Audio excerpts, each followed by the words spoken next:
Hello, good morning. Durga Pal ma'am की class में आप सबका स्वागत है। Good morning students, welcome back to Durga Pal ma'am's class. आज की क्लास में हम पढ़ने जा रहे हैं संज्ञा किसे कहते हैं। सभी क्लास के बच्चे 1 क्लास से लेकर के 12th क्लास तक संज्ञा पढ़ाई जाती है। हिंदी व्याकरण में संज्ञा का विशेष महत्व है। ये हमारे व्याकरण का शब्द भंडार के बाद पहला चैप्टर होता है। अगर संज्ञा आपको समझ में आ जाए तो उसके आगे के बहुत सारे क्वेश्चंस आप सॉल्व कर सकते हैं। क्लास 10 में पूछा जाने वाला पद परिचय संज्ञा पर आश्रित होता है। अगर संज्ञा के भेद, संज्ञा की परिभाषा, उदाहरण आपको अच्छे से समझ में आ रहे हैं तो व्याकरण के आगे आप सभी चैप्टर्स को बहुत आराम से अच्छे से समझ पाएंगे।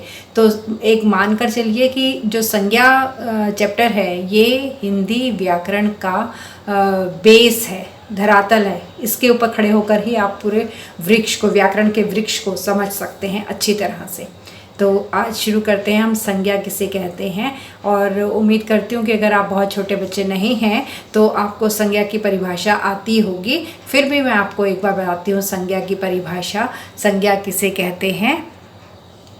संज्ञा वह शब्द है जो किसी व्यक्ति, वस्तु, स्थान, भाव, गुण, क्रिया या किसी भी अन्य चीज़ का नाम बताता है।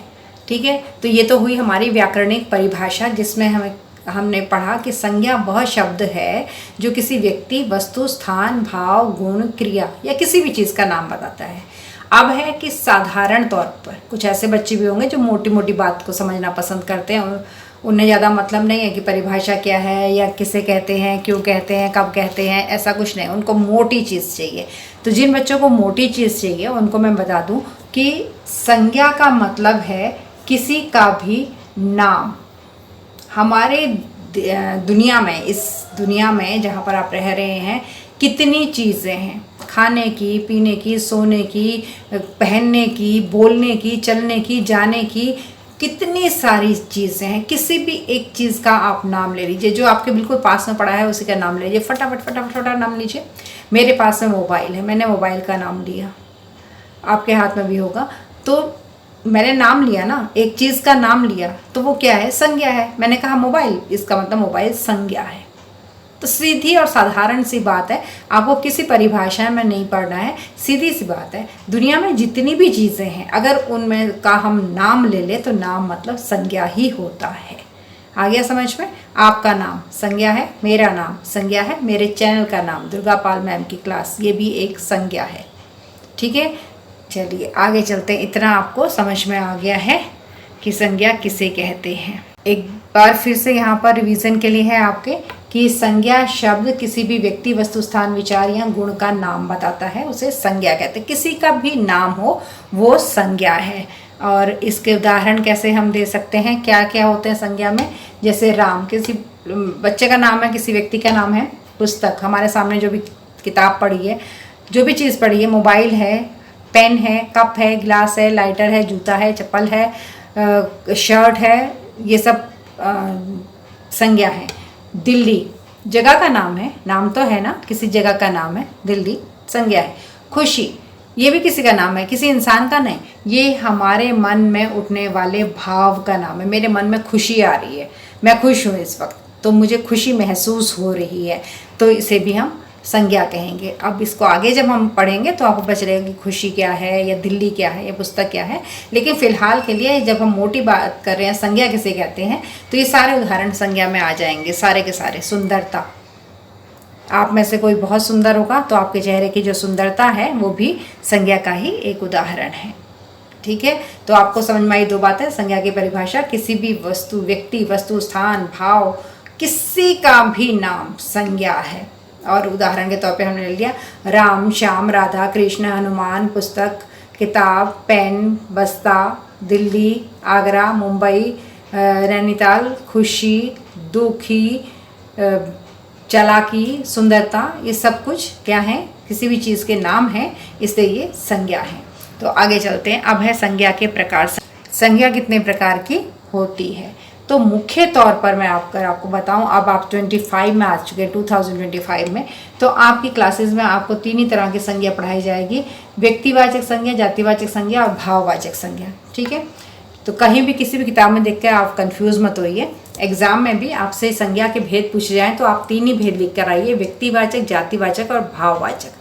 आपको कहीं कहीं अगर आप गूगल में सर्च करते हैं या किसी किताब में देखते हैं, किसी पुरानी बहुत पहले की पब्लिश किताब में, तो आपको इसके 5 भाग दिखाई देंगे, व्यक्तिवाचक संज्ञा, जातिवाचक संज्ञा, भाववाचक संज्ञा, समूहवाचक और द्रव्यवाचक। मैंने नीचे लिख रखे हैं ये भी नाम, समूहवाचक और द्रव्यवाचक। ये भी इसके भेद आपको किसी किसी किताब में मिल जाएंगे। लेकिन अब जब मैं आपकी उम्र की बच्ची थी, मैं पढ़ती थी, तो हमें ये 5 भेद पढ़ाए जाते थे। लेकिन अब जब आज मैं स्कूल में पढ़ा रही हूँ, मैं अपने बच्चों को सिर्फ 3 ही भेद पढ़ाती हूँ। 10th क्लास तक, 12th क्लास तक आपको इन 3 भेदों से ही काम करना है। आप ऐसा बिल्कुल मत सोचिएगा कि कहीं 5 दे रखे हैं, अरे मैम हमें कम क्यों पढ़ा रही हैं, ऐसा नहीं है। मैं स्कूल में भी पढ़ाती हूँ और 10th और 12th के बच्चों को बोर्ड एग्ज़ाम भी मैं करवाती हूँ, तो सभी तक सिर्फ 3 ही भेद पढ़ाए जाते हैं। अब इसको छोटा कर दिया गया है। क्यों कर दिया गया है?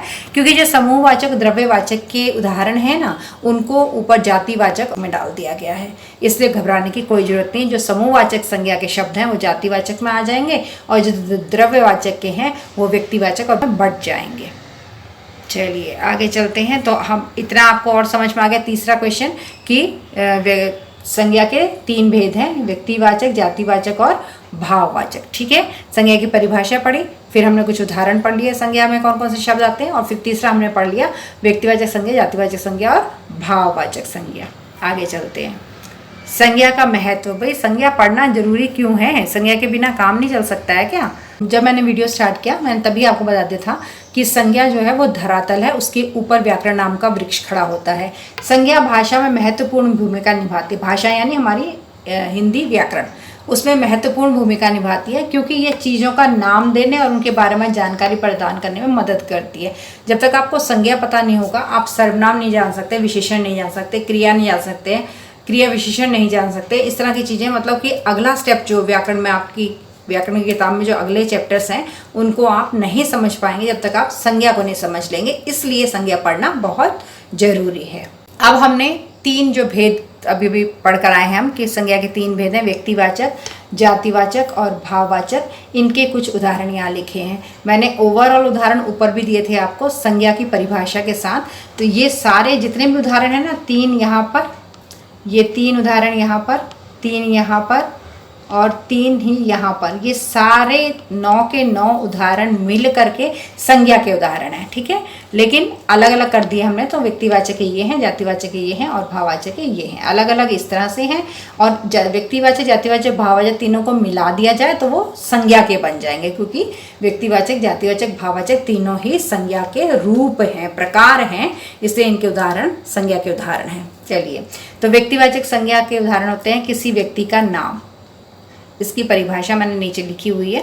व्यक्तिवाचक संज्ञा क्या होती है, जातिवाचक संज्ञा क्या होती है, भाववाचक संज्ञा क्या होती है, इसको भी हम जानेंगे। जातिवाचक में आता है लड़का, पुस्तक और नदी। भाववाचक में आते हैं खुशी, बुढ़ापा और सुंदरता। चलिए आगे चलते हैं हम। संज्ञा के उपयोग। संज्ञा का यूज़ कहाँ कहाँ होता है, क्या प्रयोग होता है? संज्ञा का उपयोग वाक्यों में कर्ता, कर्म और अन्य शब्दों को जोड़ने के लिए किया जाता है। संज्ञा का प्रयोग होता है वाक्य के अलग अलग हिस्से को जोड़ने के लिए। मतलब कि वाक्य में 5-6 शब्द तो रहेंगे ना, कोई भी आप वाक्य बोलेंगे, अगर मैं दूध पी रहा हूँ, तो इन शब्दों को आपस में जोड़ने के लिए संज्ञा का प्रयोग होता है। संज्ञा का उपयोग भाषा में अर्थ को स्पष्ट करने। अगर संज्ञा नहीं है तो हम जो भी भाषा बोलेंगे वो स्पष्ट ही नहीं होगी। जैसे मैंने पूछा कि मैं दूध पी रहा हूँ, दूध जो है वो संज्ञा शब्द है। अगर मैं लिख दूँ मैं पी रहा हूँ, तो अर्थ स्पष्ट नहीं होता है, संज्ञा तो डली बीच में, तभी हमारा अर्थ स्पष्ट हुआ वाक्य का।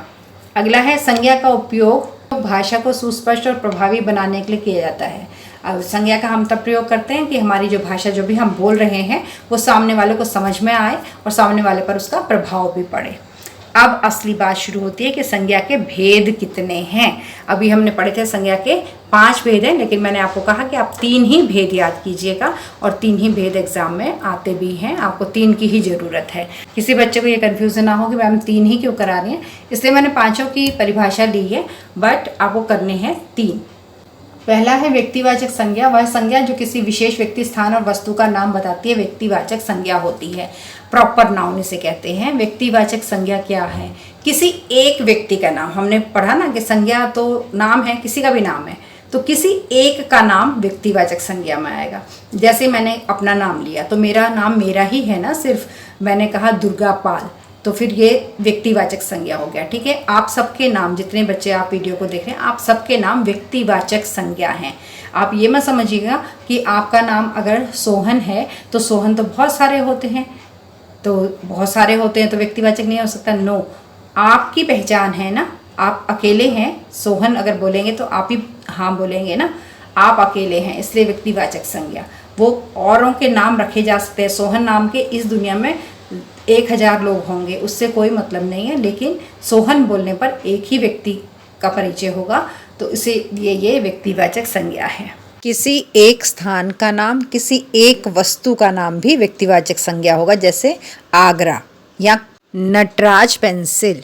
आगरा सिर्फ एक शहर का नाम है, इसी तरह से नटराज भी एक पेंसिल का नाम है। ये दोनों व्यक्तिवाचक हैं। दूसरा भेद है जातिवाचक संज्ञा। जातिवाचक संज्ञा वह संज्ञा जो किसी जाति, वर्ग या समूह के सभी सदस्यों के लिए समान रूप से प्रयोग होती है, उसे जातिवाचक संज्ञा कहते हैं। अब सोहन तो सिर्फ एक ही का नाम हो सकता है। आपके घर में अगर 4 लड़के हैं, आप 4 भाई हैं, तो चारों का नाम तो सोहन हो नहीं सकता, एक ही का हो सकता है, इसलिए उसे हमने व्यक्तिवाचक कहा, पर्सनलाइज कर दिया उसे हमने। लेकिन जातिवाचक संज्ञा में वो शब्द ले जाएंगे जो हम एक से ज़्यादा को भी कह सकते हैं, ग्रुप को कह सकते हैं। जैसे आपके घर में 2 भाई हैं आप, ठीक है, तो आप भी लड़का हैं, वो भी लड़का है, दोनों को लड़का कह सकते हैं ना, तो ये क्या हो गया? जातिवाचक। लड़का शब्द हो गया जातिवाचक। लेकिन आपका नाम है रमन और उसका नाम है अमन, अलग हैं, तो ये है व्यक्तिवाचक, क्योंकि आपका अपना नाम है, उसका अपना नाम है, व्यक्ति अपना पर्सनल नाम है, तो व्यक्तिवाचक। और लड़का आप भी हैं वो भी है, तो इसलिए वो जातिवाचक। आपकी गली में 10 लड़के रहते हैं, सभी को लड़का ही कहते हैं ना, सभी को लड़का ही तो कहेंगे जो लड़के हैं, तो इसलिए वो जातिवाचक है, क्योंकि हम एक से ज़्यादा लोगों को कह सकते हैं। वो शब्द, जो शब्द हम एक से ज़्यादा लोगों को कह सकते हैं, वो जातिवाचक होता है। इस तरह से लड़की शब्द भी है, एक से ज़्यादा, अगर 10 लड़कियां संग में ग्रुप बना के जा रही हैं, हम सभी को तो कहेंगे कि लड़कियां जा रही हैं, ये थोड़ी कहेंगे कि राधा, सोना, मोना, टीना ये जा रहे हैं, ऐसे नहीं बोलते हैं, कहते हैं कि लड़कियां जा रही हैं। तो लड़की शब्द जो हुआ वो भी जातिवाचक संज्ञा हो गया। ठीक है, अगर हम 5 लड़कियों के नाम लेके बोलेंगे कि वो जा रही, तो वो व्यक्तिवाचक संज्ञा होगा। इसी तरह से किताब, आपके बैग में 10 किताबें रहती हैं, तो 10 कोई तो किताब कहोगे आप, है ना, लेकिन उन 10 किताबों में से कोई सोशल साइंस की किताब होगी, कोई साइंस की होगी, कोई हिंदी की होगी, कोई मैथ्स की होगी, है ना। तो जब हिंदी, मैथ्स, सोशल साइंस कहेंगे हम, तो वो व्यक्तिवाचक होगा, लेकिन जब हम सिर्फ किताब कहेंगे तो वो जातिवाचक होगा। इसी तरह से कुत्ता एक ही होता है क्या? कुत्ता भी जातिवाचक संज्ञा है, क्योंकि आपके घर में भी कुत्ता हो सकता है, आपके पड़ोस में भी कुत्ता हो सकता है, दोनों को ही कुत्ता कहेंगे। लेकिन हाँ, अगर आपने अपने कुत्ते का नाम रखा हुआ टॉमी और बगल वाले लोगों ने अपने कुत्ते का नाम रखा हुआ है जेनी, तो जेनी और टॉमी ये दोनों व्यक्तिवाचक शब्द हैं और कुत्ता जातिवाचक शब्द है, क्योंकि पूरे सारे डॉग्स को मिलाकर के हम कुत्ता कह सकते हैं, सबको कुत्ता कह सकते हैं, सारे बच्चों को मिलाकर लड़का कह सकते हैं, सारी लड़कियों के ग्रुप को लड़की कह सकते हैं, तो ये जातिवाचक है। लेकिन जो नाम होता है वो एक का होता है, इसलिए वो व्यक्तिवाचक है। अगला है भाववाचक संज्ञा। भाववाचक संज्ञा वह संज्ञा है जो किसी गुण, भाव या अवस्था का बोध कराती है। उदाहरण सुंदरता, क्रोध और प्रेम। अच्छा देखिए, भाववाचक संज्ञा में वो शब्द आएंगे जिनको हम छू नहीं सकते हैं। ठीक है, आप किसी की सुंदरता को छू सकते हैं क्या? छुएंगे तो चेहरा छुएंगे ना, किसी का हाथ छुएंगे, किसी का, उसकी सुंदरता को टच नहीं करेंगे। सुंदरता तो आंखों से देखने की चीज़ है, अनुभव करने की चीज़ है, इसलिए ये भाव है, हमारे मन में उठने वाला विचार है, जिसको हम ना देख सकते हैं ना छू सकते हैं। क्रोध, मुझे गुस्सा आ रहा है, कहाँ है, कहाँ रखा है गुस्सा? यहाँ रखा है मेरे कंधे पर, या मेरे सिर माथे पे रखा है गुस्सा, क्या पकड़ सकते हो उस गुस्से को? नहीं ना, ना देख सकते हो ना छू सकते हो, महसूस कर सकते हो कि मैम को गुस्सा आ रहा है। इसी तरह से प्रेम, आपकी मम्मी आपसे प्यार करती है, क्या प्यार थाली में सजा के लाते, ले बेटा मेरा प्यार ले ले, लाती है क्या? नहीं ना। तो प्रेम तो आप महसूस करते हो कि मेरी मम्मा मुझसे प्यार कर रही हैं। दुख, अब हमें चोट लग गई, दर्द हो रहा है, मम्मी को बहुत दुख हो रहा है कि अरे मेरे बेटे को चोट लगी है, दर्द हो रहा है उसे, लेकिन वो दुख क्या दिखाई देता है कि घर मम्मी फ्रिज में दुख रखे रहती है एक थैली में और वहाँ से निकाल के लाती है कि बेटा तेरे को चोट लगी, देखिए दुख है मेरा। ऐसा तो नहीं है ना, नहीं दिखा सकते हैं ना। तो जो चीज़ हम देख ही नहीं सकते हैं, जिस चीज़ को हम छू नहीं सकते हैं, उसे हम दिल से महसूस करते हैं, हमारे मन में उठने वाला वो विचार है, हमारे मन का भाव है, तो उसे हम भाववाचक संज्ञा कहेंगे। ठीक है, तो इसमें ये उदाहरण है सुंदरता, क्रोध, प्रेम और दुख। चौथा, समूहवाचक। समूहवाचक इसे आप लेंगे जातिवाचक के अंदर, इसलिए इसको पढ़ने की आपको ज़रूरत नहीं है। इस प्रकार को आपको पढ़ने की ज़रूरत ही नहीं है, इस टाइप को आपको पढ़ने की ज़रूरत नहीं है, क्योंकि इसे हम ले रहे हैं जातिवाचक में। वह संज्ञा जो व्यक्ति या वस्तुओं के समूह का बोध कराए। तो भैया ठीक है, डॉगी भी तो समूह था ना, लड़की भी समूह में थी, लड़का भी समूह था, मतलब पूरे ग्रुप को कह सकते हैं हम। इसी तरह से सेना है, हमारी भारत की सेना है, टोली, लड़के टोली बना के चल रहे हैं, ग्रुप बना के चल रहे हैं। वर्ग है, मैं क्लास 1 में पढ़ता हूँ, मैं क्लास 2 में पढ़ता हूँ। कैटेगरी, ये ग्रुप है। तो ये सब आएंगे जातिवाचक संज्ञा में, इसलिए अब 4th को हटा दिया गया है, 3 ही भेद रखे गए हैं। इसी तरह से है द्रव्यवाचक। वह संज्ञा जो किसी द्रव्य या पदार्थ का बोध कराती है, उसे तोला, मापा या गिना जा सकता है। कोई ऐसी चीज़ जिसे हम तोल सकते हैं, या फिर जैसे वो इंची टेप होता है ना, उसे नापते हैं, जैसे कपड़ा है, कपड़े को हम नापते हैं, और या फिर जिसको हम गिन सकते हैं, कॉइन्स है हमारे पास तो उसे हम गिन सकते हैं। तो ऐसी चीज़ों को पहले से द्रव्यवाचक में लेते थे, मटेरियल नाउन कहते थे इसे हम। मटेरियल जो हमारे पास होता था, पानी है, दूध है, सोना है, चांदी है, लेकिन अब इसे ज़रूरत पड़ने पर जातिवाचक में ही लिया जाता है। जैसे पानी है तो इसको हम जातिवाचक कहेंगे। अब देखिए, पानी पीने की बॉटल्स आती है ना, आप बाजार से खरीद कर पानी पीते हैं बॉटल्स में, जो पानी की बोतल आती है उसे हम पानी कहेंगे जातिवाचक। ठीक है, लेकिन अब उसके ऊपर बिस्लरी लिखा रहता है, तो जो बिस्लरी है वो बिस्लरी व्यक्तिवाचक है और पानी जो है वो जातिवाचक शब्द है। इसी तरह से दूध जातिवाचक शब्द है, लेकिन आंचल का दूध है, पराग का दूध है, मदर डेयरी का दूध है, तो ये मदर डेयरी हो गई, आंचल हो गई, पराग हो गई, ये जो है ये व्यक्तिवाचक संज्ञा है, और दूध शब्द जो है वो जातिवाचक संज्ञा है। तो अर्थ समझ में आ रहा होगा ना आपको। अगर पर्टिकुलर नाम है तो व्यक्तिवाचक संज्ञा, और ऐसा नाम है जो बहुतों का हो सकता है तो फिर वो जातिवाचक संज्ञा। तो द्रव्यवाचक को भी हम ले लेंगे किसमें, जातिवाचक में। तो आपको ये भी पढ़ने की ज़रूरत नहीं है, ये जाएगा जातिवाचक में।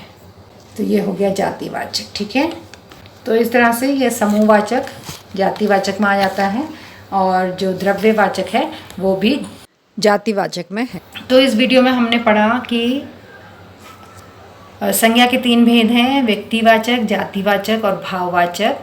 द्रव्यवाचक और समूहवाचक को भूल जाइए।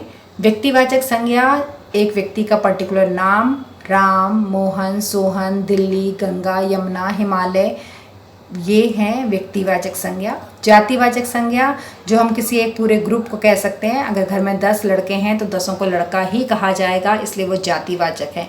लेकिन उन 10 लड़कों के नाम अलग अलग रहेंगे, अपने अपने नाम रहेंगे, उनके नाम व्यक्तिवाचक संज्ञा है। ठीक है, इस तरह से किताब है, कुत्ता है, लड़की है। देखिए, हम अपने घर में कुत्ता पालते हैं और उसका नाम रख देते हैं टॉमी। तो जब हम बोलेंगे कुत्ता तो हमने बोला जातिवाचक संज्ञा, लेकिन जब हम बोलेंगे टॉमी तो ये होगा व्यक्तिवाचक संज्ञा।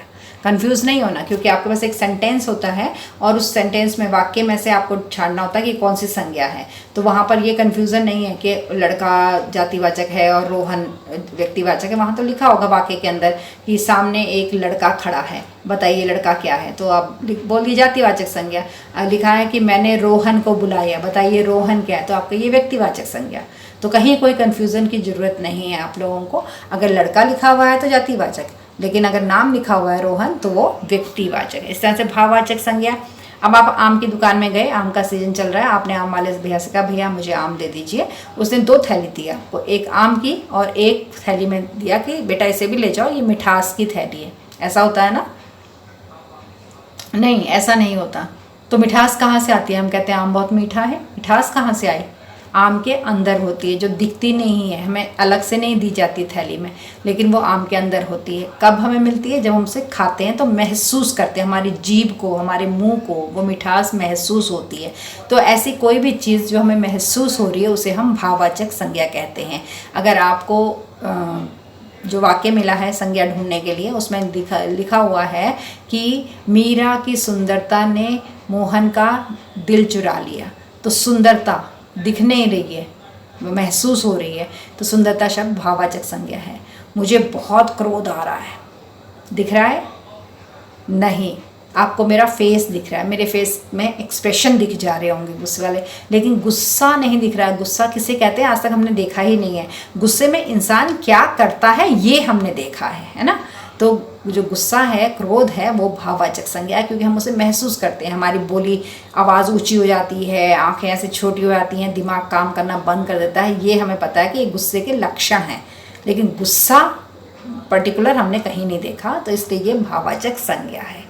तो ये तीनों संज्ञाएं हो गई, आपको उम्मीद करती हूँ कि समझ में आ गई होंगी।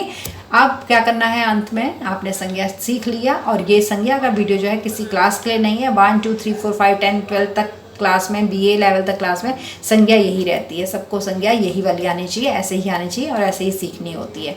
इस संज्ञा के आपको 2 वीडियो मिलेंगे। एक तो ये वाला वीडियो है जो आप पढ़ रहे हैं, दूसरे वीडियो में आपको कुछ MCQs कराए जाएंगे जिसमें आपको आंसर्स करने होंगे, तो आपकी संज्ञा एकदम पक्की तैयार हो जाएगी। तो वीडियो दुर्गापाल मैम की क्लास को पूरा अटेंड करने के बाद अब आपको करना है लाइक का बटन दबाना है। अपने दोस्तों के साथ ज़रूर शेयर करना है आपको ये वीडियो, ताकि उन्हें भी फ़ायदा मिल जाए। सब्सक्राइब जरूर कर लेना है चैनल को, ताकि ऐसे ही प्यार प्रेम से आगे भी आप पढ़ते रहें और सब कुछ समझते रहें। और बेल आइकन को दबा कर रखना है, जिससे आपको आगे आने वाली वीडियोस की नोटिफिकेशन तुरंत मिलते रहेंगे। तो अब चलते हैं, मिलेंगे अगली वीडियो में। तब तक ले tata, bye bye and love you all. Thanks for attending Durgapal Ma'am's class. Please like, share, subscribe and don't forget to leave a lovely comment. Thank you.